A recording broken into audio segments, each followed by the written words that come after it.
Hi, my name is Ahmed. I come from the glorious country of Iraq, and I'm a born Muslim.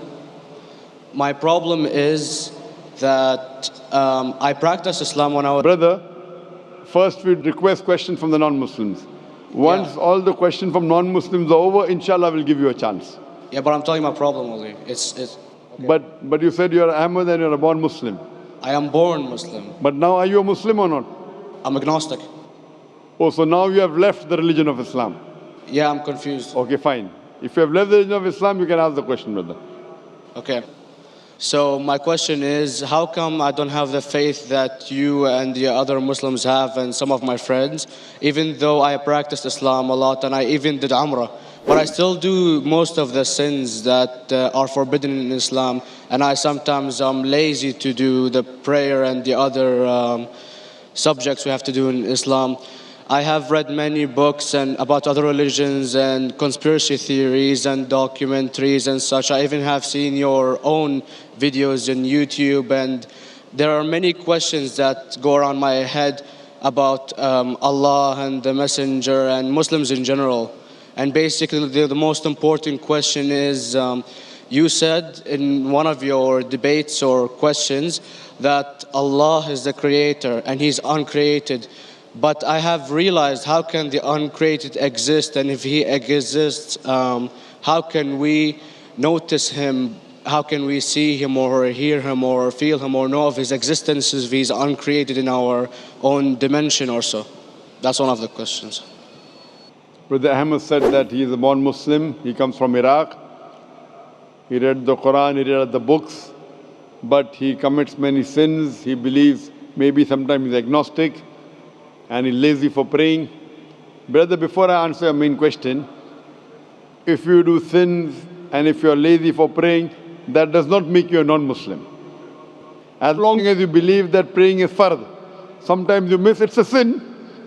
It's a major sin that you sometimes don't pray, but that doesn't make you a non-Muslim. If you say praying is not required, then you're doing kufr. But if sometimes you do sin, sometimes minor sin, sometimes major sin, it is haram, it's forbidden, but that does not throw you outside the fold of Islam. There are sometimes waswasa of the shaitan asking you, you're a Muslim, but this is wrong in Islam, this is wrong. And it does deviate the person's mind. At that time, maybe your iman may be low. But these things should not make you consider that you're non-Muslim.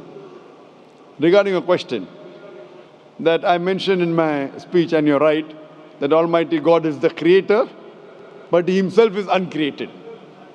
You ask the question, how can the uncreated, how can we see the uncreated? And how it's possible? Allah subhanahu wa ta'ala is Khaliq, is the creator. And by definition, He's uncreated. Because normally people say that when they try and prove in logic that everything has a creator, who created this table, the carpenter, from where he got, from the tree, who created the tree, so it goes back to Allah. So when many of the people try to convince an atheist, they try and say that everything has a creator, and then they get trapped when the atheist asked him who created Allah. So if you hear my tapes, I never go that way. I ask the atheist that how did you come to know about the universe? How did you come to know about the functioning of the stars, of the sun? And he says, and goes back, that the creator. So it's the vice versa. So if you know how to deal with logic, you don't trip over this problem with the atheist trap, the Muslims or the believers, by saying who created Allah. By definition, Allah is uncreated. And if you ask the question, who created Allah? If you have heard my tapes, I give the reply, that suppose a person comes and says that my brother John. Yeah, I know, I saw that, I heard that's funny, but I mean, how does he exist if he's uncreated? Not that is Allah. Yeah. That's the difference between you and Allah. How does he exist? Means he was existing. He doesn't have a beginning. You and I have a beginning, that's human being. So that's the difference between us and Allah. You can't say that Allah has to be like us. If Allah is like you and me, why should we worship Him? I see, but have you heard of the phenomenon, the Big Brother? used by various orders and political agendas to control the people and such by implementing it into multiple gods, and then later on it became a monotheistic religions all over the world to make it easier for Big the Brother, people to... sorry, I've never heard of the religion Big Brother. It's not a religion. It's like a theory, an idea, basically. For What does it example, say? yes. What does this idea say? What does it say? Is that when you have a big brother, it's easier for you to live life. When you have someone watching you the whole time, understanding you the whole time, protecting you the whole time, being with you the whole time, and you can talk to him, although he never talks to you back, maybe in your dreams, do it to your mind and such, it's easier for you to live. While a human who does not have a big brother and is not easily controlled into doing so and having complete freedom is a danger for the major ruling powers and such. What does this say? I don't understand. Big Brother may be there, Big Brother may not be there. So what does it have to do with Islam and God? What does it have to do? Because basically Allah is watching you the whole time. So you want to say that Allah is like a big brother? Indeed, you use him for your protection so you won't be scared. You know what I mean? See, this is the hypothesis. Hypothesis. If you have heard, how do I convince an atheist? If you have heard my answer, that you said that you're agnostic, you're atheist. Yeah. So first thing I do to an atheist is I congratulate him. What? I congratulate him. Have you heard my answer of atheist? Yeah, you congratulate them and stuff. But I haven't seen your debates with the atheist. I just saw your answers on some questions. Fine, so you haven't seen the answer of atheist? No, but I've seen your debate with David William Campbell. And that David William Campbell is not an atheist. Yeah. Now when an atheist tells me he does not believe in God like your theory of Big Brother, yeah. and if you believe in that theory, I will ask you, first thing I do to the atheist, I congratulate him. You know why? Yeah, because they think and they don't follow what their parent does and such stuff like that. No. I congratulate him because he is not doing blind belief. The other people are doing blind belief. He is a Christian because father is a Christian. He is a Hindu because father is a Hindu. Most of the Muslims are Muslim because father is a Muslim. He is thinking. He says there is no God. He has said the first part of the Islamic Shahada, La ilaha. The reason I congratulate him is because he has said the first part of the Islamic Shahada, Islamic Creed, La ilaha. The only thing I have to do is illallah, which I shall do inshallah. So if you have heard my answer, an atheist becomes an atheist because he believes in science, he believes in logic. Or I ask him that if an equipment is bought in front of him, which no one in the world has ever seen, and if the question is asked, that who will be the first person who will be able to tell you the mechanism of this new equipment? What is the answer? Of course, he's going to tell you the producer or the maker of this equipment. Creator, producer, maker. So when we ask him questions that how did this universe come into existence, he will talk about the Big Bang. This what we're going to talk is already mentioned in the Quran 1400 years ago in Surah Anbiya chapter number 21 verse number 30. Avalam yaral lazina kafaru anna samawati wal arda kanat ratkum fataqnahuma. Do not the unbelievers see that the heavens and the earth were joined together and we clove them asunder. This what you came to know 50 years back is mentioned in the Quran 1400 years ago. Who could have mentioned that?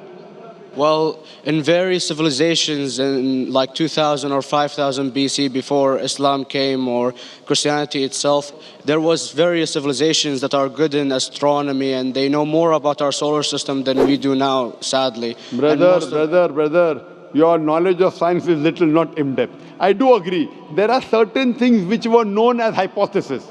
For example, we came to know, we were proved that the earth was spherical in 1577.